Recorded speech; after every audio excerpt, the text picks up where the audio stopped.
मैं ज्यादा समय नहीं लूंगा। पहले तो मैं आप सबका अभिनंदन करना चाहूंगा। थैंक यू आप आए सुनने के लिए, हमें आप आए केजरीवाल जी का अभिनंदन करने के लिए। मैं आज तक किसी पार्टी की तरफ से किसी मंच पे नहीं गया। मुझे आपके समक्ष आए हुए आज करीब 9 से 10 साल हो चुके हैं। आपने अपार प्यार दिया है मुझे, मैं उसके लिए आपका शुक्रगुजार हूं। आज पर मैं देखता हूं मेरी व्यक्तिगत अचीवमेंट, इनका कोई औचित्य नहीं है, इनका कोई मतलब नहीं है ना, तो कोई मतलब नहीं का पंजाबी गल करिए, मैं पंजाबी करिए चलो चंगा नहीं, पर फिर भी केजरीवाल जी बैठे और तमाम ऐसे लोग बैठे, मुझे लगता है बात समझ में आनी चाहिए सबको। तुसी हिंदी समझ दीजिए, आप सारे की गल करना। तो मुझे लगता है मेरी किसी व्यक्तिगत राजनीतिक दल से कोई दिक्कत नहीं है मुझे, पर जब मैं उनकी बातें सुनता हूं, जब मैं उनके नेताओं को बोलते हुए देखता हूं, तो मुझे कोई नई खिड़की खुलती हुई नहीं दिखती है। वही घिसा-पिटा राग अलापते हुए सबके सब दिखते हैं, वही अपनी मजबूरियों का लेखा जोखा हमारे सामने रखते हैं। ये प्रॉब्लम आ गई, वो प्रॉब्लम आ गई। और दूसरी तरफ मैं देखता हूं और प्रेरणा लेता हूं भारत के एक ऐसे इंसान से जिसने मेडिटेशन के द्वारा, जिसने भारतीय चिंतन के द्वारा हमें आजादी दिलाई, गांधी। अंग्रेजों से आजादी दिलाने में भारत की और भारतीय सोच की एक बहुत बड़ी भूमिका थी। उसमें से एक बहुत बड़ी भूमिका थी उनका स्वराज का दर्शन, उनका तमाम चीजों के बारे में सोचना, उनका एक भारतीय हल ढूंढना। और उनके नाम लेवा आज गांधी को बहुत पीछे छोड़ रहा है। दूसरी ओर हमारे बीच एक ऐसे इंसान है जिनकी ट्रेनिंग की एक ब्यूरोक्रेट के जरिए हुई थी, जो आराम से ठाठ से सीटी बजाते हुए हम सब पे राज कर सकते थे, और उन्होंने मेरा छोड़ के आज हमारे साथ गलियों में घूम रहे हैं। मुझे लगता है कि जब मैं दूसरे राजनेताओं को देखता हूं तो वो वही बात करते हैं, पैसा आना चाहिए, एडमिनिस्ट्रेशन अच्छी होनी चाहिए, भारत का नाम ऊंचा होना चाहिए, और इस तरह की तमाम बातें। जब मैं केजरीवाल जी को सुनता हूं तो इनके पास मुझे कुछ विचार मिलता है, कुछ तत्व मिलता है। ये कहते हैं हम सीधा प्रजातंत्र लाएं, आपकी और मेरी भागीदारी हो, हमारी तकलीफों को दूर करने में। हम ऐसा नहीं कि हम अपने प्रतिनिधि की ओर उसी का मुंह ताकते रहें, हम खुद अपने हाथों से अपनी तकदीर बदलने का दम रखें। ऐसा साहस, ऐसी हिम्मत हमें और कोई राजनेता नहीं बन पा रहा।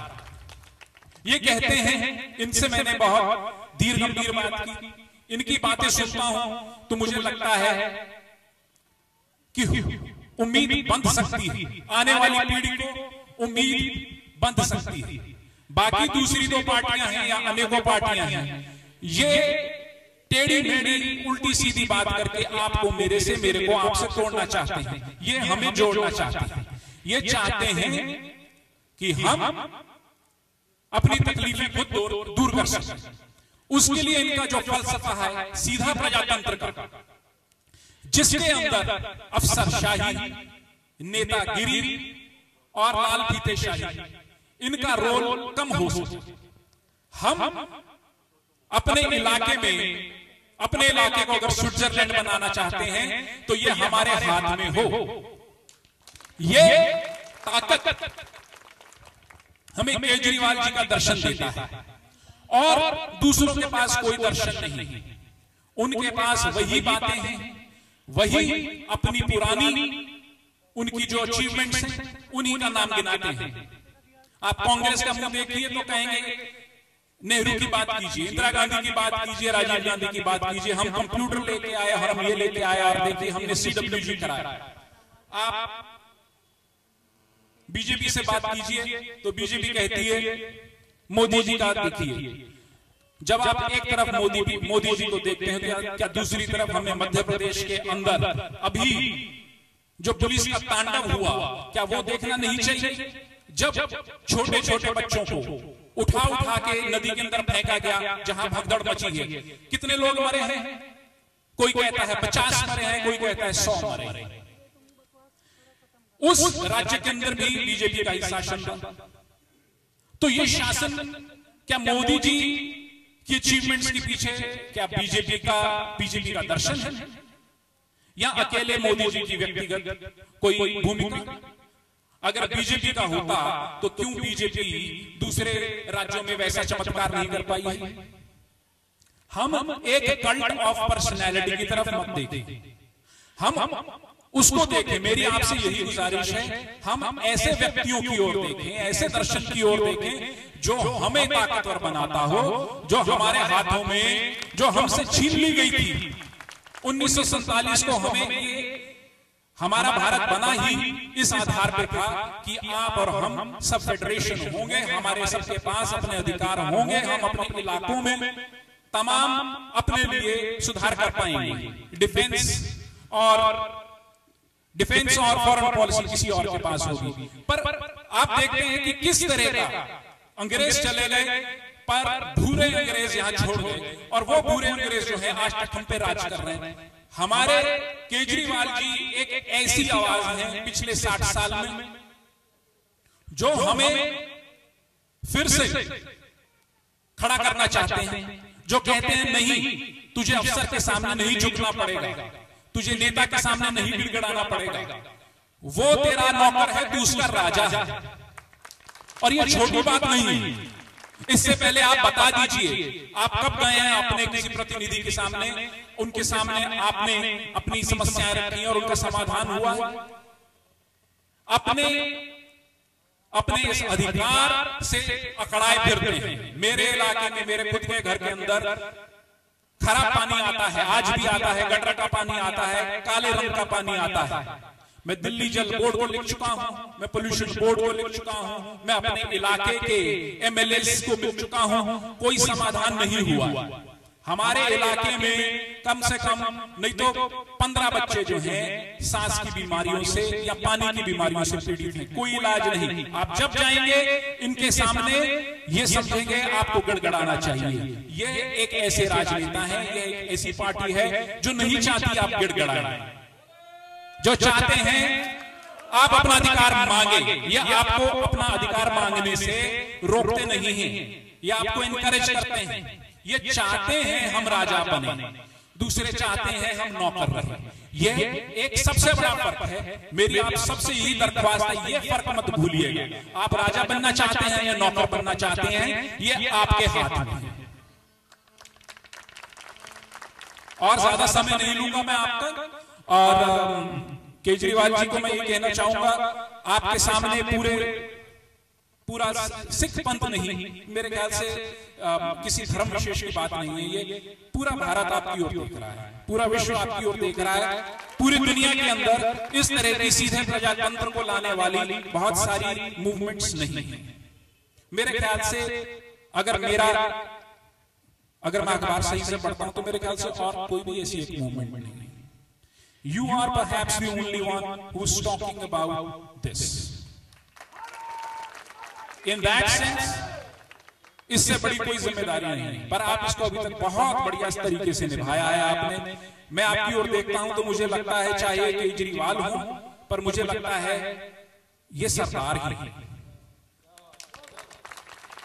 अगर आज कोई बहुत बहादुर सरदार होता तो वो शायद केजरीवाल जी की तरह से ही काम करते थे। वो इसी तरह से एक शाही नौकरी को लात मारता। मैं केजरीवाल जी से ही कहता हूं, आप कृपया, हम आपसे ही गुजारिश करते हैं कि अगली बार जब हम मिले, आप एक मुख्यमंत्री हों और हम सबको अपनी इस चॉइस के ऊपर गर्व हो। मैं यही चाहता हूं। हमने बहुत जगह ठप्पे लगाए हैं, वो हर ठप्पा हमें और गरीब करता गया। मुझे लगता है ये एक आखिरी मौका है जिसपे, नहीं तो इसके बाद शायद चुनाव, शायद डेमोक्रेसी, शायद ये जो तंत्र हमें 1947 के अंदर दिया गया था, कहीं चरमरा ना जाए। जनता के विश्वास के गिरने की एक हद है। हो सकता है, मुझे यूं लगता है ये चुनाव एक आखिरी चुनाव है। इसके बाद वो हद जो है वो बेहद हो जाएगी। हमारे विश्वास की, हमारी उम्मीद की वो दीवार ढह जाएगी। केजरीवाल साहब अकेले वो आधार स्तंभ हैं जो इस चरमराती दीवार को आज संभालने की चेष्टा कर रहे हैं। अगर ये चेष्टा उनकी निष्फल हो गई तो आप समझ लीजिए जो भारत का आधार है वो निष्फल हो सकता है।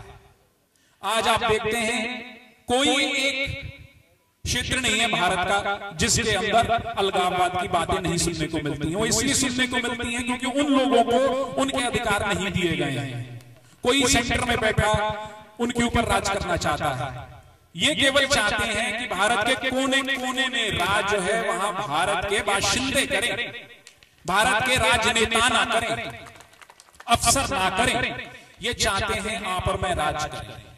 मुझे लगता है ये गुरु गोविंद सिंह की, ये नानक की, ये पतंजलि की, ये बुद्ध की, ये इन महावीर के, ये इन सब के दर्शन की एक पराकाष्ठा है यह चुनाव।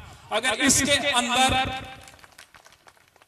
भारत ने अपने आप को नहीं संभाला तो भारत का आधार जो है वो हिल जाएगा, डगमगा जाएगा। मैं केजरीवाल जी से बस यही अभिनंदन करता हूं कि आप प्लीज हमारी उम्मीद का मान रखें। हमें ना उम्मीद हुए बहुत समय हो गया और ना उम्मीद की मुझे लगता है कहीं हमारे दिल न टूट जाए। आप हमारे दिलों को आपने एक धरवासा दिया है। मैं ये उम्मीद करता हूं आप आगे से भी इसी तरह से अपनी भूमिका, अपनी नेता की भूमिका निभाते रहेंगे। आप हमारा मार्गदर्शन करते रहेंगे।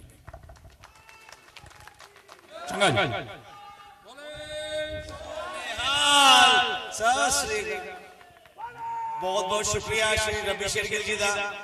बड़ा ही भावुक समय आपने क्रिएट कर दिया सर। इतनी बड़ी आपने बातें की, सिर्फ 2 लाइनें गुनगुना दो बुल्ला की जाने में को नहीं। केजरीवाल साहब वास्ते बुल्ला नहीं, फिर देखो जी केजरीवाल साहब वास्ते फिर एक दूजा गाना सारे नूं गाना पैना। जेड़े गाणगे वो अपना हाथ खड़ा कर देण पहला, वो पिछले वाले ने नहीं कीता। भाजी सारे खड़ा कर दिओ, सारे नूं गाना पऊ। ठीक है, केजरीवाल साहब वास्ते ठीक है जी। सारे चालू हो तेरे बिन वे सानू सोना कोई होर नहीं लभना। हो तेरे बिन सारे सानू सोना, सारे पिछले भी कोई होर नहीं लभना। जो दवे रूहानू सकून चुके जो नकीरा मेरा एवरीबॉडी तेरे बिन सानू सोने कोई होर नहीं लभना। जो दवे रूहानू सकून चुके जो नकीरा मेरा।